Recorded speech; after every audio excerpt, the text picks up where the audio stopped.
బాలా భుజంగ స్తోత్రం వినిపిస్తున్నవారు బాలసుబ్రహ్మణ్యం కలవల్లపల్లి.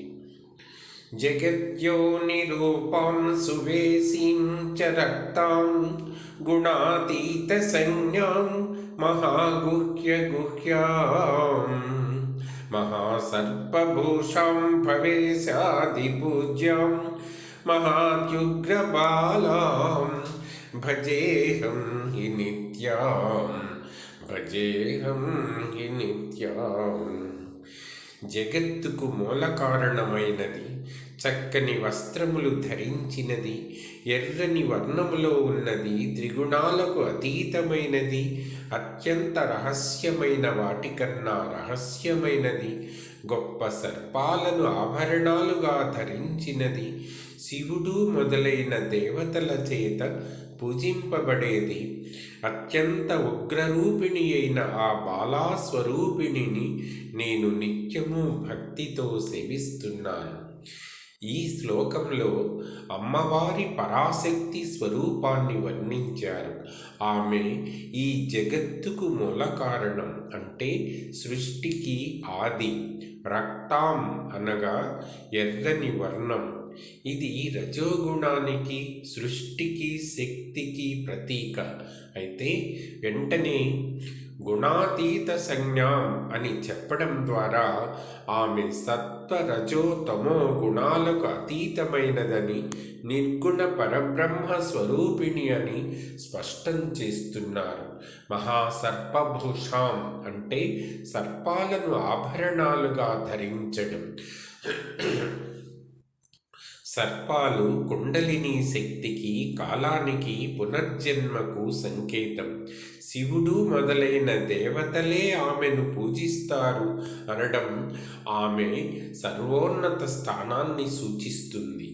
బాల అంటే చిన్నపిల్ల అని అర్థం. ఆమె నిత్య యౌవనవతి, సృష్టి ఆదిలో ఉన్న శక్తి స్వరూపం. ఉగ్రరూపంలో ఉన్న ఆమె భక్తులను కాపాడే చల్లని తల్లి. మహాస్వర్ణవర్ణాం శివపృష్ఠ సంస్థాం మహాముండమాలాం గళే సోపమానాం మహాచర్మవస్త్రాం మహాశంఖహస్తాం మహాత్యుగ్రబాలాం భజేహం హి నిత్యాం భజేహం హి నిత్యాం.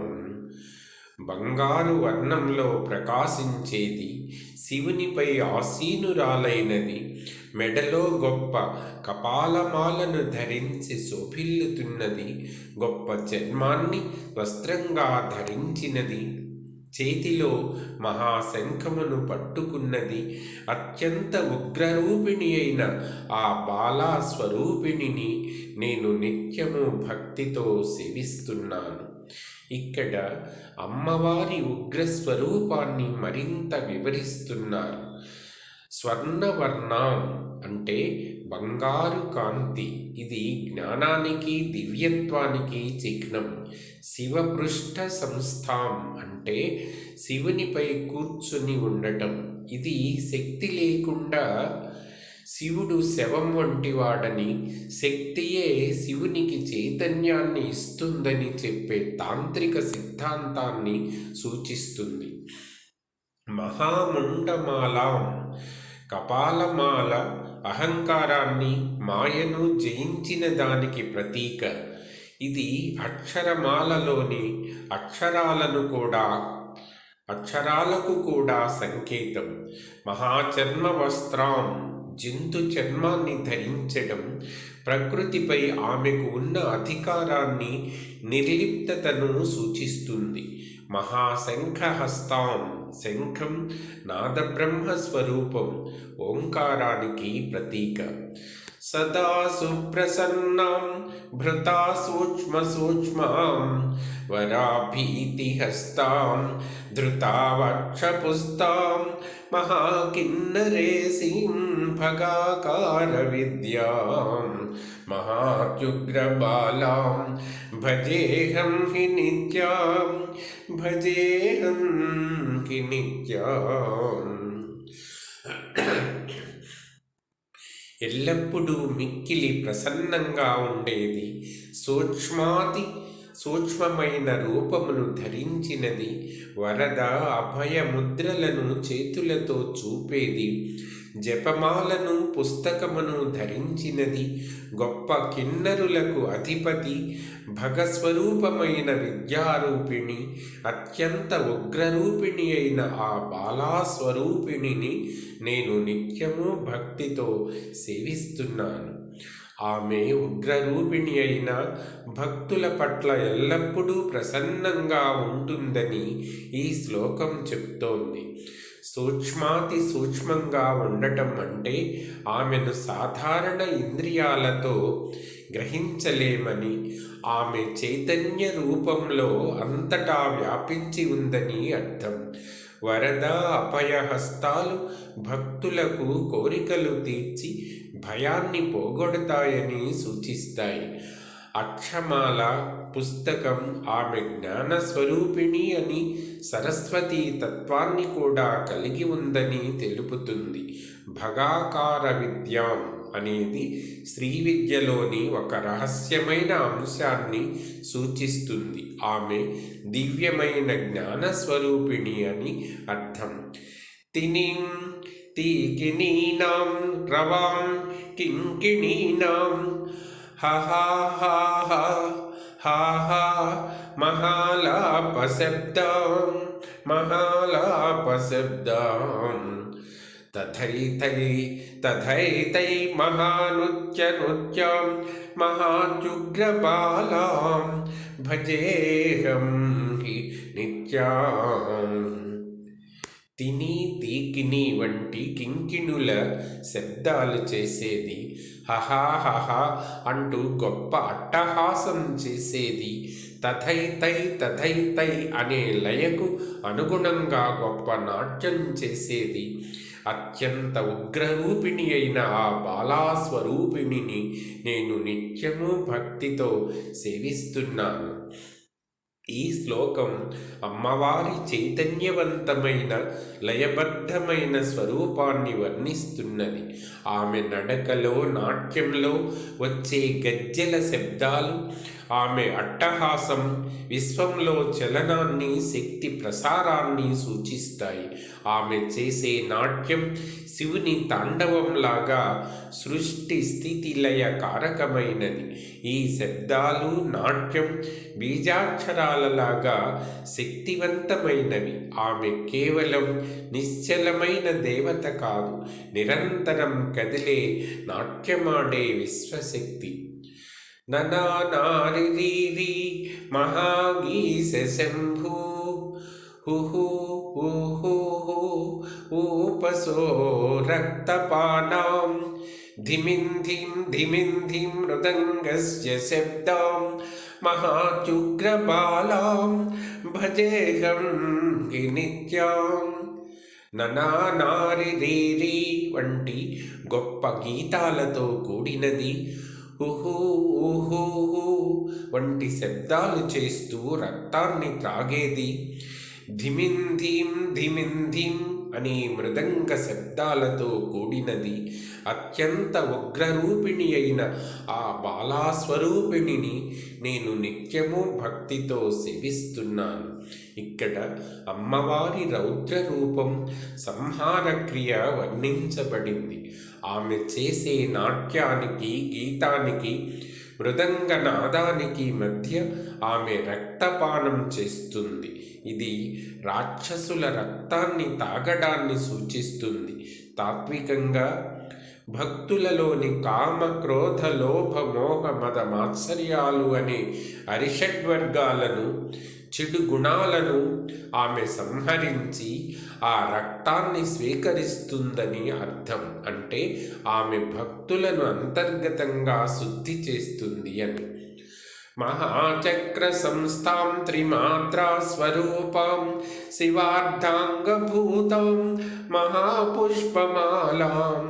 మహాపుష్పమాలాం మహాదుఃఖహర్త్రీం మహాప్రేత సంస్థాం మహాత్యుగ్రబాలాం భజేహం హి నిత్యాం భజేహం హి నిత్యాం. చక్రమునందు నివసించేది అంటే శ్రీచక్రం. ఆ ఊ మా అకార ఉకార మకారాలు అనే 3 మాత్రల స్వరూపిణి, ఓంకార స్వరూపిణి. శివుని శరీరంలో సగభాగమైనది, గొప్ప పుష్పమాలను ధరించినది, గొప్ప దుఃఖాలను పోగొట్టేది, మహాప్రేతముపై ఆసీనురాలైనది, అత్యంత ఉగ్రరూపిణి అయిన ఆ బాలాస్వరూపిణిని నేను నిత్యము భక్తితో సేవిస్తున్నాను. మహాచక్ర సంస్థాం అంటే ఆమె శ్రీచక్రంలో నివసించే శ్రీవిద్యా స్వరూపిణి. త్రిమాత్రా స్వరూపం అంటే ఆమె ప్రణవమైన ఓంకార స్వరూపం. శివార్ధాంగభూతాం అనేది అర్ధనారీశ్వర తత్వాన్ని, శివశక్తుల అభేదాన్ని సూచిస్తుంది. మహాప్రేత సంస్థాం అంటే చైతన్యం లేని శివునిపై ఆసీనురాలై ఉండటం. శక్తియే శివునికి చలనాన్ని, జీవాన్ని ఇస్తుందని దీని అర్థం. భక్తుల యొక్క గొప్ప దుఃఖాలను కూడా ఆమె తొలగించగల కరుణామయి. స్ఫురత్పద్మవక్త్రాం హిమాంసో కలాపాం మహాకోమలాంగీం సురేశేన మాణ్యాం జగత్పాలన ఏకాగ్రచిత్తాం సుపుష్టాం మహాత్యుగ్రబాలాం భజేహం హి నిత్యాం. వికసించిన పద్మం లాంటి ముఖం కలది, చంద్రుని కిరణాల లాంటి కాంతి కలది, మిక్కిలి కోమలమైన అంగములు కలది, దేవేంద్రుని చేత గౌరవింపబడేది, జగత్తును పాలించడం అందే ఏకాగ్రమైన చిత్తం కలది, చక్కగా పరిపుష్టమైనది, అత్యంత ఉగ్రరూపిణి అయిన ఆ బాలాస్వరూపిణిని నేను నిత్యము భక్తితో సేవిస్తున్నాను. ఈ శ్లోకం ఆమె ఉగ్రరూపానికి భిన్నంగా సౌందర్య కరుణామూర్తిత్వాన్ని వర్ణిస్తుంది. ఆమె ముఖం పద్మంలాగా అందంగా ఆహ్లాదకరంగా ఉంటుంది. ఆమె శరీరం కోమలమైనది. ఆమె ఉగ్రంగా కనిపించినా ఆమె చిత్తం ఎల్లప్పుడూ జగత్తును ఎలా పాలించాలి, రక్షించాలి అనే దానిపైనే లగ్నమై ఉంటుంది. ఇది తల్లి యొక్క లక్షణం. బయటకు కఠినంగా కనిపించిన లోపల బిడ్డల సంరక్షణ గురించే ఆలోచిస్తుంది. మహాదైత్యనాశీం సురానిత్యపాలీం మహాబుద్ధిరాశీం కవీనాం ముఖస్థాం జటీనాం హృదిస్థాం మనూనాం శిరస్థాం మహాత్యుగ్రబాలాం భజేహం హి నిత్యాం. రాక్షసులను నాశనం చేసేది, దేవతలను నిత్యం పాలించేది, బుద్ధికి నిధి లాంటిది, కవుల నోట ఉండేది, జడలు ధరించిన మునుల హృదయంలో ఉండేది, మంత్రాలకు శిరస్సు లాంటిది, అత్యంత ఉగ్రరూపిణి అయిన ఆ బాలాస్వరూపిణిని నేను నిత్యము భక్తితో సేవిస్తున్నాను. ఈ శ్లోకం ఆమె రక్షణ, జ్ఞాన ప్రదాతృత్వ లక్షణాలను వివరిస్తుంది. ఆమె దుష్ట శిక్షణ, శిష్ట రక్షణ చేస్తుంది. ఆమె కేవలం శక్తి స్వరూపిణి మాత్రమే కాదు, జ్ఞాన స్వరూపిణి కూడా. అందుకే కవుల వాక్కులో, ఋషుల హృదయంలో మంత్రాల సారంగా ఆమె నివసిస్తుంది. అంటే వాక్సిద్ధి, జ్ఞానం, మంత్రసిద్ధి అన్నీ ఆమె అనుగ్రహం వల్లనే కలుగుతాయి. భుజంగాఖ్యం మహాస్తోత్రం త్రిషు లోకేషు దుర్లభం మహాసిద్ధిప్రదం దివ్యం చతుర్వర్గ ఫలప్రదం. భుజంగా అనే పేరు గల ఈ గొప్ప స్తోత్రం 3 లోకాలలోనూ చాలా దుర్లభమైనది. ఇది గొప్ప సిద్ధులను ఇచ్చేది. దివ్యమైనది మరియు ధర్మ అర్థ కామ మోక్షాలు అనే చతుర్విధ పురుషార్థ ఫలాలను ప్రసాదించేది. ఇప్పటి నుండి స్తోత్రం యొక్క ఫలశ్రుతి అంటే దీనిని పఠించడం వల్ల కలిగే ప్రయోజనాలను చెప్పబడుతూ ఉన్నాయి. ఈ స్తోత్రం సామాన్యమైనది కాదని, ముల్లోకాలలోనూ దొరకడం కష్టమని చెప్పడం ద్వారా దీని గొప్పతనాన్ని నొక్కి చెప్తున్నారు. ఇది కేవలం కోరికలు తీర్చడమే కాక జీవుని అంతిమ లక్ష్యమైన మోక్షాన్ని కూడా ఇస్తుందని చెప్పబడింది. సర్వక్రతు ఫలం భద్రే సర్వవ్రత ఫలం తథా సర్వదానోద్భవం పుణ్యం లభతే నాత్ర సంశయః. ఓ కళ్యాణి, ఈ స్తోత్రాన్ని పఠించడం ద్వారా అన్ని యజ్ఞాల ఫలం, అలాగే అన్ని వ్రతాల ఫలం, అన్ని దానాల వల్ల పుట్టే పుణ్యం లభిస్తుంది. ఇందులో ఎటువంటి సందేహం లేదు. ఈ స్తోత్ర పారాయణం యొక్క మహిమను ఈ శ్లోకం వివరిస్తుంది. ఎన్నో కష్టతరమైన యజ్ఞాలు, వ్రతాలు, దానాలు చేయడం ద్వారా ఎంత పుణ్యం వస్తుందో అంతటి పుణ్యం కేవలం ఈ స్తోత్రాన్ని భక్తితో చదవడం ద్వారా లభిస్తుందని చెప్పడం దీని విశిష్టతను తెలియజేస్తున్నది. వివాదే కలహే ఘోరే మహాదుఃఖే పరాజయే గ్రహదోషే మహారోగే పఠే స్తోత్రం విచక్షణః. వివాదాలలో, భయంకరమైన కలహాలలో, గొప్ప దుఃఖంలో, ఓటమి సంభవించినప్పుడు, గ్రహదోషాలు ఉన్నప్పుడు మరియు తీవ్రమైన రోగాల బారిన పడినప్పుడు వివేకవంతుడు ఈ స్తోత్రాన్ని పఠించాలి. ఈ స్తోత్రం కేవలం ఆధ్యాత్మిక ప్రయోజనాలకే కాక లౌకిక జీవితంలోని కష్టాలను తొలగించడానికి కూడా ఉపయోగపడుతుందని ఈ శ్లోకం స్పష్టం చేస్తున్నది. జీవితంలో ఎదురయ్యే వివిధ రకాలైన సమస్యల నుండి బయటపడటానికి ఇది ఒక దివ్యమైన సాధనంగా సూచింపబడింది. సర్వే దోషా వినశ్యంతి లభతే వాంఛితం ఫలం ద్వితీయాగే పఠేద్దేవి సర్వశత్రుక్షయో భవేత్. అన్ని దోషాలు నశిస్తాయి. ఈ స్తోత్రం పఠించినందువల్ల కోరిన ఫలం లభిస్తుంది. ఓ దేవి, ద్వితీయాగంలో దీనిని పఠిస్తే సర్వశత్రువుల నాశనం జరుగుతుంది. ఈ స్తోత్ర పారాయణ వల్ల సకల దోషాలు తొలగిపోయి మనసులోని కోరికలు నెరవేరుతాయని ఈ శ్లోకం భరోసా ఇస్తున్నది. ప్రత్యేకించి ద్వితీయాగం లాంటి తాంత్రిక ప్రక్రియలలో దీనిని పఠించడం ద్వారా శత్రువులపై విజయం సాధించవచ్చని చెప్పబడింది. మహాచక్రే పఠేద్దేవి లభతే పరమం పదం పూజాంతే పఠతే భక్త్యా మహాబలి ఫలప్రదం. ఓ దేవి, శ్రీచక్ర పూజలో దీనిని పఠిస్తే పరమపదమైన మోక్షం లభిస్తుంది. పూజ చివరలో భక్తితో పఠిస్తే మహాబలి ఇచ్చినంత ఫలం లభిస్తుంది. శ్రీచక్ర ఆరాధనలో ఈ స్తోత్రానికి ఉన్న ప్రాముఖ్యతను ఈ శ్లోకం వివరిస్తుంది. శ్రీచక్ర పూజ సమయంలో దీనిని పఠించడం సాధకుని మోక్ష మార్గం వైపు నడిపిస్తుంది.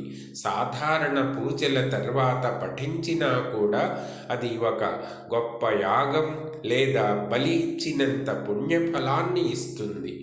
పితృగేహే తుర్యపథే శూన్యాగారే శివాలయే బిల్వమూలే చ ఏకవృక్షే రతో మధుసమాగమే పఠే స్తోత్రం మహేశాని జీవన్ముక్త ఉచ్యతే త్రికాలం పఠతే నిత్యం దేవీ పుత్రత్వం ఆప్నుయాత్. ఓ మహేశ్వరి, పితృగృహంలో 4 దారులు కలిసే చోట, నిర్మానుష్యమైన ఇంట్లో, శివాలయంలో, బిల్వవృక్షం మొదట్లో, ఒంటరి వృక్షం కింద, రతి సమయంలో, మధుపాన సమయంలో ఈ స్తోత్రాన్ని పఠించేవాడు జీవన్ముక్తుడు అని చెప్పబడతాడు. దీనిని నిత్యం 3 సార్లు పఠించేవాడు దేవికి పుత్రుడయ్యే అర్హతను పొందుతాడు.